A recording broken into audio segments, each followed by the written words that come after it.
Hello साथियों, स्वागत है मेरे YouTube channel DS coaching classes में। आज हम सामाजिक विज्ञान के पहले चैप्टर से कुछ इम्पोर्टेंट डेट्स लेके आए हैं, महत्वपूर्ण तिथियां लेके आए हैं। पहला पार्ट है हमारा यूरोप में राष्ट्रवाद का उदय, जिसमें कुछ जो इम्पोर्टेंट घटनाएं घटी थी उनकी जो डेट हैं, उनकी जो सन हैं, उनको मैं लेके आया हूँ।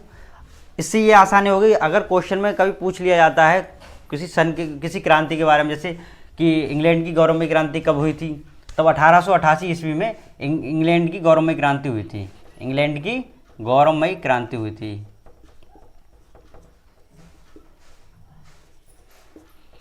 ठीक है, तो अगर हमें ये डेट्स पता होंगी, अगर ये सन्स पता होंगी हमारे लिए, तब हम बड़े आसानी से क्वेश्चन का आंसर लिख सकते हैं। ठीक है, तो जैसे पहला है हमारा, हम पहला लेके आए हैं 1688 ईस्वी में इंग्लैंड की क्रांति हुई। ठीक, और दूसरा है 1707 ईस्वी में स्कॉटलैंड के बीच एक्ट ऑफ यूनियन द्वारा ग्रेट ब्रिटेन का गठन हुआ।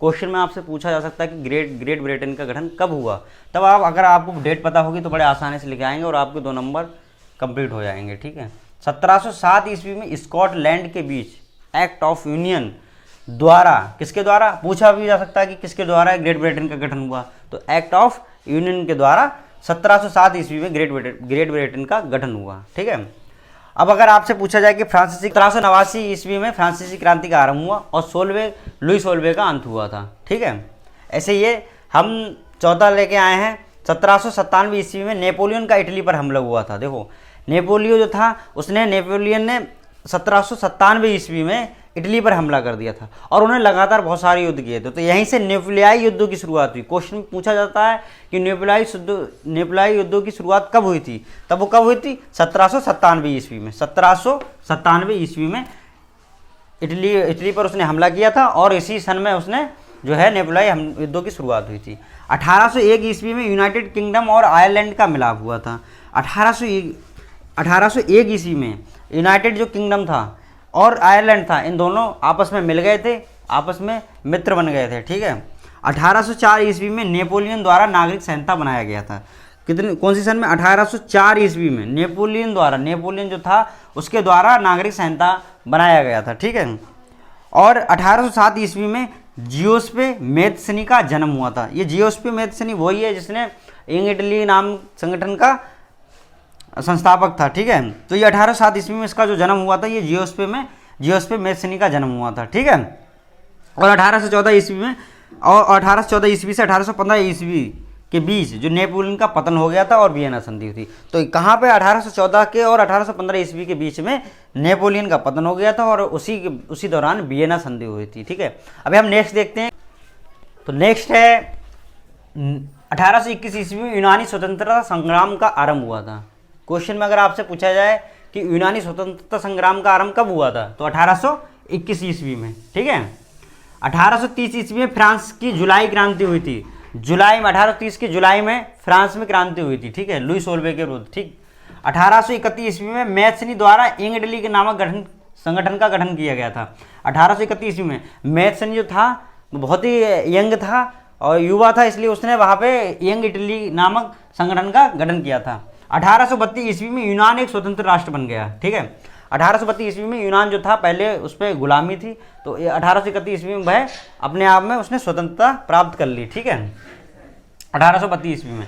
और 1861 ईस्वी में इमोनियल द्वितीय इटली का शासक बना। 1861 ईस्वी में इमोनियल द्वितीय इटली का शासक बना था और 1866 ईस्वी में ऑस्ट्रिया और प्रसा के बीच युद्ध हुआ था। ठीक है, 1866 ईस्वी में ऑस्ट्रिया और प्रसा के बीच में, दोनों के बीच में युद्ध स्टार्ट हो गया था। ठीक है, और 1866 ईस्वी से लेकर 1871 ईस्वी में इन 1866 से लेकर 1871 5 साल के बीच में जो जर्मनी में वो वहाँ पर राष्ट्रवाद ने जन्म लिया, एकीकरण हुआ और सारे लोग वहाँ पे राष्ट्रवाद करने लगे। ठीक है, जर्मनी का एकीकरण हो गया, एक हो गई जर्मनी। ठीक है, तो 1870 ईस्वी में इटली के एकीकरण की प्रक्रिया पूरी हुई थी। अब यहाँ पर देखो, 1870 ईस्वी में इटली के एकीकरण की पूरी प्रक्रिया पूरी हो गई थी, अब इटली एक हो गया था। ठीक है, 1871 ईस्वी में जर्मनी के एकीकरण की प्रक्रिया पूरी होना क्योंकि देखो 1866 से स्टार्ट हुई थी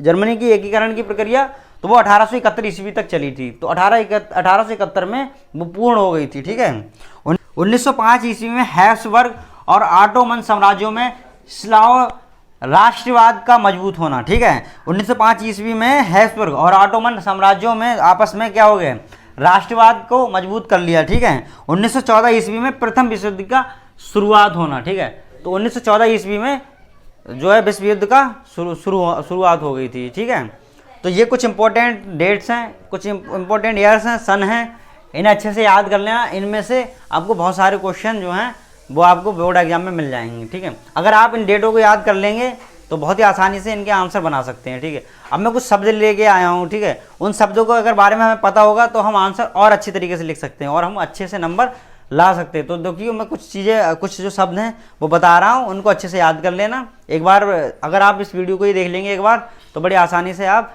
पेपर में लिखाएंगे। ठीक है, तो अभी हम उनके देखते हैं।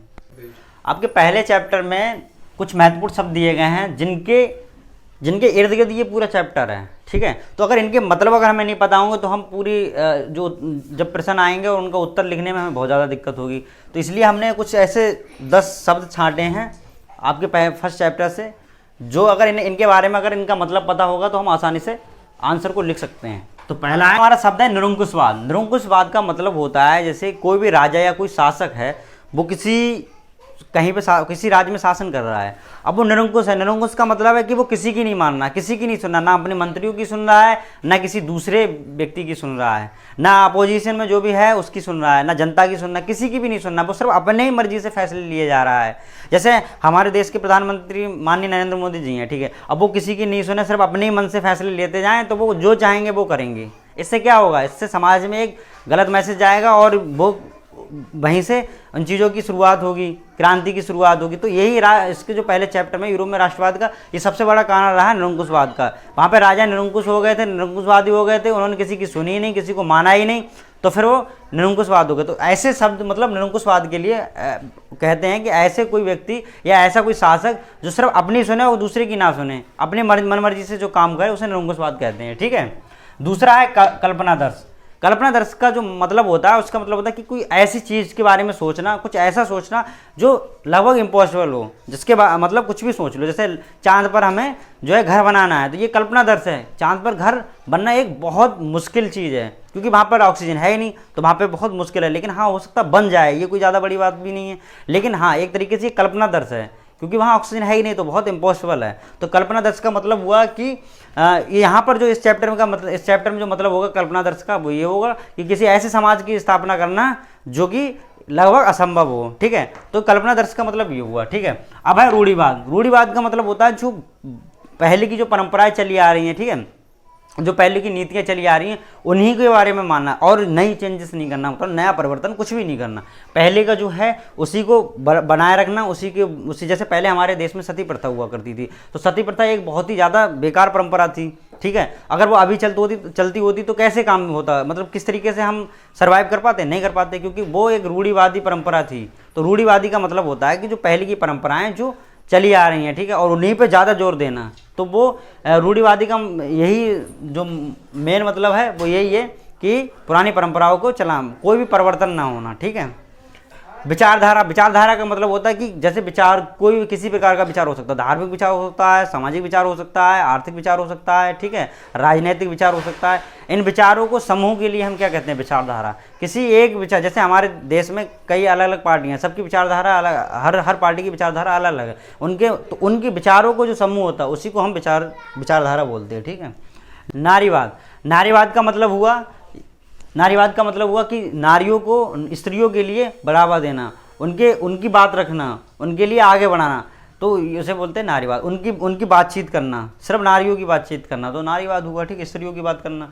राष्ट्रवाद। राष्ट्रवाद का मतलब हो गया कि अपने देशभक्ति, मतलब एक तरीके से राष्ट्रवाद का मतलब हुआ देशभक्ति, अपने राष्ट्र के प्रति जागरूकता, अपने राष्ट्र के प्रति सम्मान, इसे बोलते हैं हम राष्ट्रवाद। ठीक है, और सहनता। सहनता का मतलब होता है कि किसी चीज़, जैसे हमारे देश में भारत का संविधान है, वो क्या है, एक तरीके से सहनता है, सही, संविधान सहनता। तो सहनता का मतलब होता है नियमावली, किसी चीज़ की एक किताब जिसमें सारे नियम लिखे हों, उसे क्या बोलते हैं, सहनता। ठीक है, अब है मताधिकार।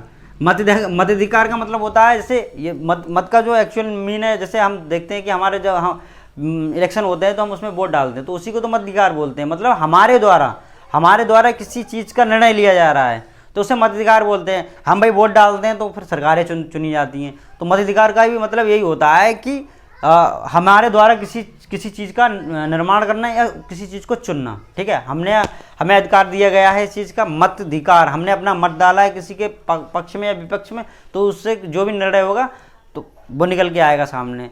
तो एक उसे क्या बोलेंगे, मताधिकार बोलेंगे। ठीक है, और महासंघ का मतलब होता है, देखो एक होता संघ और एक होता महासंघ। होते छोटे छोटे संगठन वगैरह, और महासंघ का मतलब होता है कि छोटे छोटे संगठन जो होते हैं, छोटी छोटी इकाई होती हैं, वो एक मिल जाए, एकजुट हो जाएं। जैसे हमारे यहाँ महागठबंधन होता है, कई छोटी छोटी पार्टियां मिलकर एक महागठबंधन को तैयार करती हैं। तो ऐसे ही एक महासंघ होता है, छोटे छोटे संगठन मिलकर एक बड़ा संगठन बना लेते हैं, जैसे महासंघ बोलते हैं। ठीक है, उदारवाद का एक्चुअल में जो मीन होता है वो होता है आज़ादी, किसी के प्रति समान भाव, समान नियम, समान कानून, उसे हम उदारवाद कहते हैं। ठीक है, तो मैंने ये 10 ऐसे शब्द थे जो आपके पहले चैप्टर में आए हैं, और अगर इनके बारे में अगर आपको पता है तो आसानी से आप उत्तरों को लिख सकते हैं। तो अगर आपको ये समझ में आए हों तो वीडियो को लाइक एंड सब्सक्राइब जरूर, वीडियो को लाइक करें और चैनल को सब्सक्राइब जरूर कर दें। और आपको ये जानकारी कैसी लगी, आपको ये मेरे द्वारा बताया गया आपको कैसा लगा, इस बात के लिए आप मुझे कमेंट बॉक्स में कमेंट करके ज़रूर बताएं। अगर कोई भी इसमें त्रुटि हुई कोई भी गलती हुई हो तो मुझे सुझाव दें कमेंट बॉक्स में। ठीक है।